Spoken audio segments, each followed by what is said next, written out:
Nouvelle-Calédonie, actualité. Vaste opération de contrôle ce matin à l'aéroport de Tontouta. Les agents des douanes, de la police aux frontières, de la gendarmerie et du service de biosécurité étaient aux manettes. Nous avons suivi le dispositif. Démonstration dans quelques instants. La campagne d'abattage des requins reprise ce matin à Nouméa. L'activité nautique est interdite. Le prélèvement de squales n'est pas la bonne solution, déclare Eric Slua, spécialiste des requins. Il est notre invité depuis Tahiti. Un entretien enregistré plus tôt dans la journée. Et enfin, boîte de conserve, riz ou encore fournitures scolaires. Plus de 3 tonnes de dons sont en route pour le Vanuatu par 3 voiliers bénévoles. Après Nouméa, un chargement a eu lieu à Lifou ce dimanche. Notre journaliste des îles l'a suivi. Reportage à la fin de ce journal. Je vous le disais en titre, vaste opération de contrôle à l'aéroport de Tontouta. Des agents de service des douanes, de la police aux frontières, de la gendarmerie et du service de biosécurité ont contrôlé l'ensemble des passagers en provenance de Sydney et du Vanuatu. Une démonstration amenée à se répéter sur d'autres vols et qui se veut préventive. Parmi les voyageurs, Michel Pimbé. J'ai fait une fouille de la valise de madame. Madame n'a rien à déclarer, mais on fait un contrôle intégral du vol en provenance d'Auckland.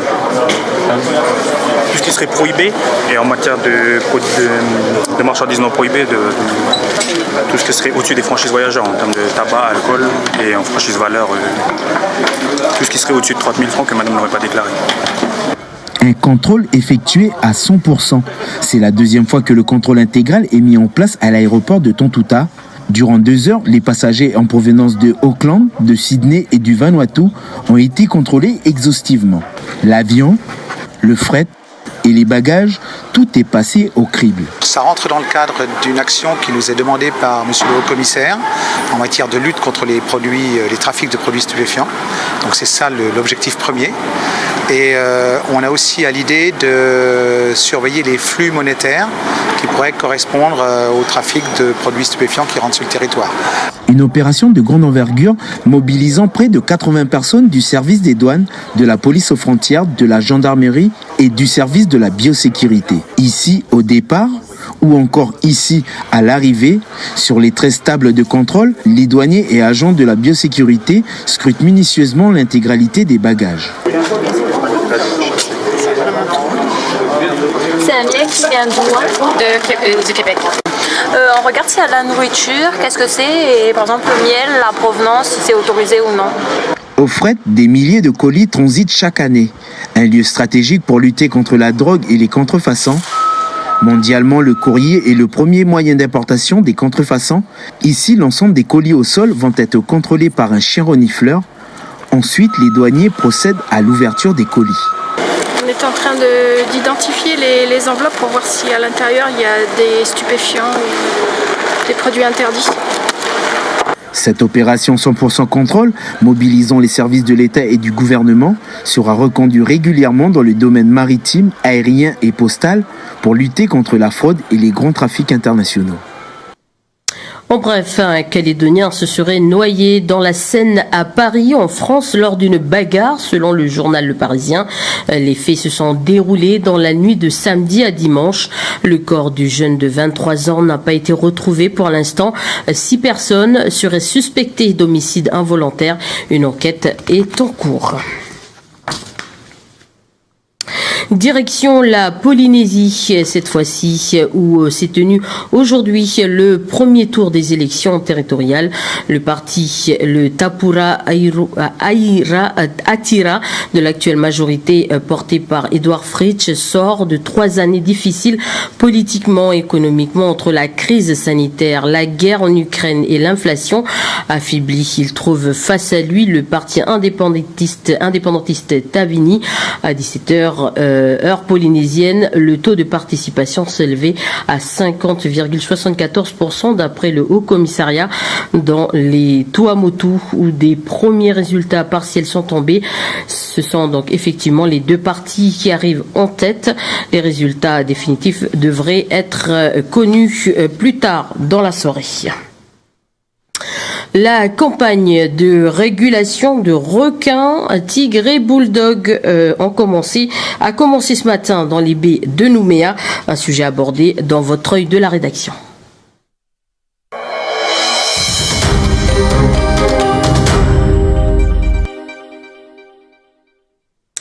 Un sujet abordé dans votre œil de la rédaction, je vous le disais à l'instant, conséquence, les activités nautiques sont interdites. Nous avons rencontré Cédric, gérant d'une enseigne de vente de matériel de sport nautique. Il a dû licencier ses salariés, mais n'arrive toujours pas à rebondir après l'attaque mortelle de 2021 ou encore la crise sanitaire. Un reportage de Vanessa Kédé. Cadenas sur le portail ou encore voilier à terre. Un lundi matin, pas comme les autres pour ces agences de location de matériel de sport nautique. Idem pour les magasins. Dans cette boutique, seulement 2 clients sont passés dans la matinée. Selon Cédric, le gérant de la boutique, la crise sanitaire ne fait qu'accentuer tous les problèmes qu'il avait déjà depuis 2 ans et demi.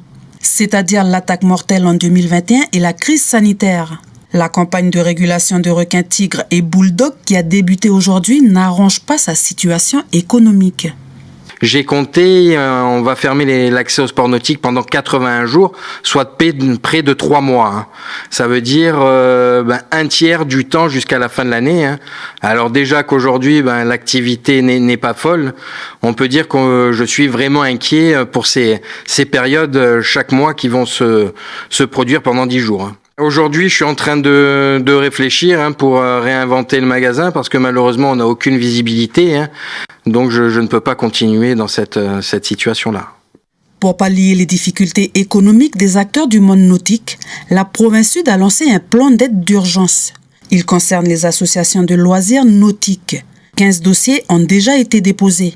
Parmi elles, 2 boutiques qui proposent des activités nautiques, mais celles comme la boutique de Cédric n'y ont pas accès.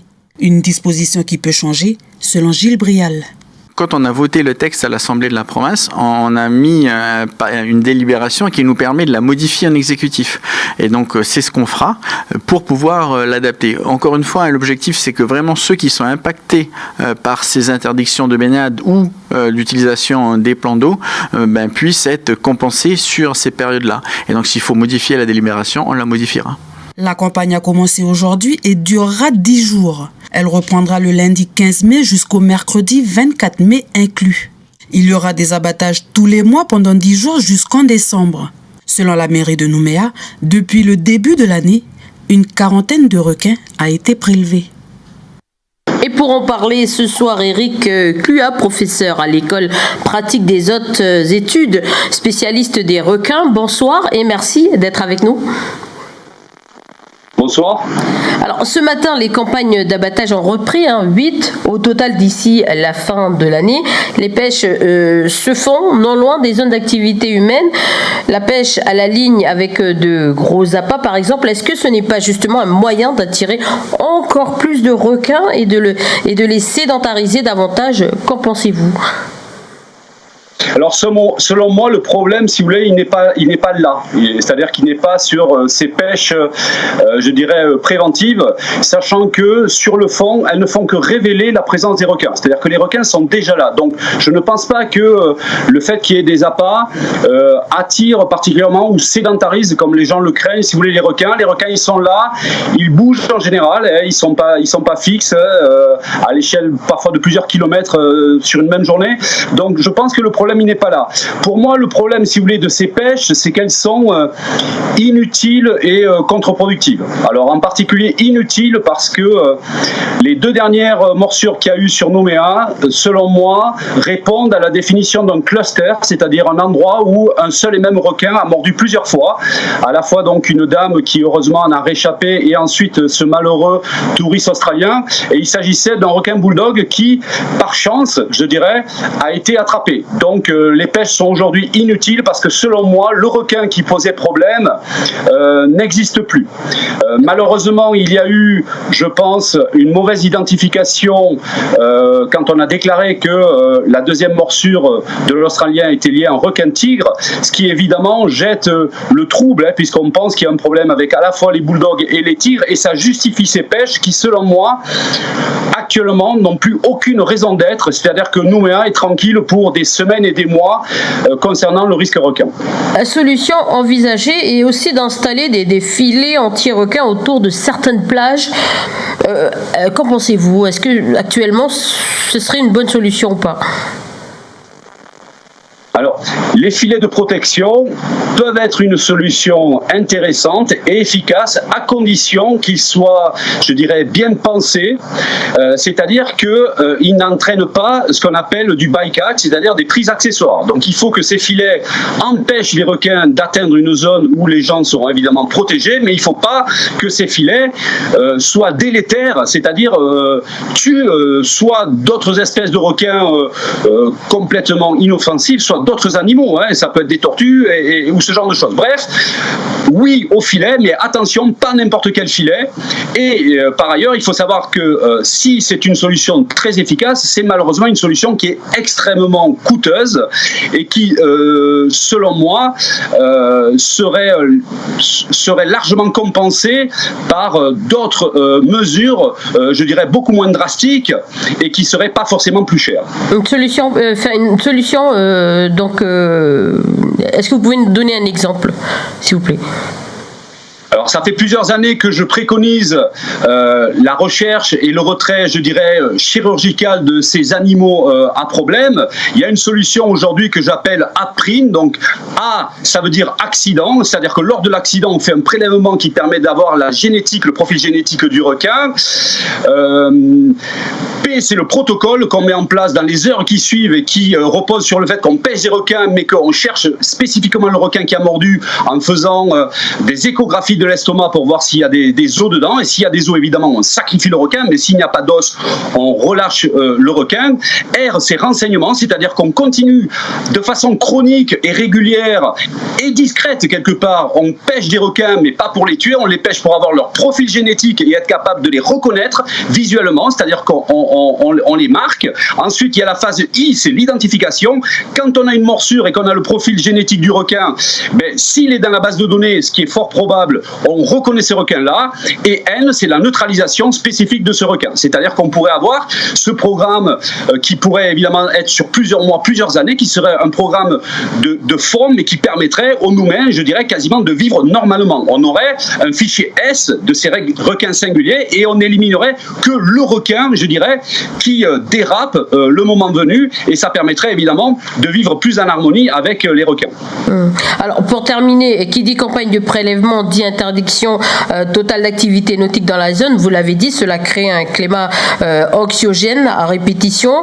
Et enfin, une mer sans requin au moins diminuée drastiquement. Est-ce viable pour la commune de Nouméa? Je dirais que premièrement, ça n'est pas possible, et deuxièmement, ça n'est pas souhaitable. Alors, c'est pas possible, pourquoi? Parce qu'il y a un phénomène de vase communicant, c'est-à-dire que la Nouvelle-Calédonie est relativement grande, il y a quand même, heureusement, encore beaucoup de requins, et plus on va, si vous voulez, tuer les requins autour de Nouméa, plus il y en a d'autres qui vont arriver. Avec le risque que si, par exemple, on décime les populations de requins bulldog, actuellement, probablement, je n'en suis pas sûr parce que je n'ai pas les chiffres, mais probablement, mon hypothèse, c'est que les bulldogs ont un effet d'expulsion des requins tigres. Donc, si vous dézinguez, si vous voulez, vos bulldogs, vous avez des requins tigres qui vont venir, avec les problèmes qui sont ceux liés au requin tigre, qui est aussi une espèce, malheureusement, je dirais, dangereuse. Donc, ça ne va pas marcher, sauf évidemment à tuer tous les requins de Nouvelle-Calédonie. Mais qui voudrait ça? Parce que par ailleurs, ça n'est pas souhaitable. On sait très bien que les requins jouent un rôle précieux dans les écosystèmes et que la Nouvelle-Calédonie devrait s'enorgueillir d'avoir encore, je dirais, à l'échelle planétaire, des densités de requins importantes. Mais au lieu de ça, on est en train, malheureusement, de les décimer. Éric Lua, nous arrivons à la fin de cet entretien. Merci. Je rappelle que vous êtes professeur à l'école pratique des hautes écoles et spécialiste des requins. Merci d'avoir accepté notre invitation ce soir. Merci et bon courage à la Nouvelle-Calédonie. Voilà ce qu'on pouvait dire ce soir sur ce dossier. Des denrées alimentaires et fournitures scolaires à destination du Vanuatu. C'est ce qu'ont embarqué les skippers de 3 voiliers à Lifou. Ces dents s'ajoutent aux plus de 2 tonnes de riz et près de 190 kilos de boîtes de conserve embarquées à Nouméa. Cette opération est organisée par plusieurs associations de l'île. Lors du chargement, la caravane solidaire à Lifou, Henri Anaïlelo était présent. Reportage.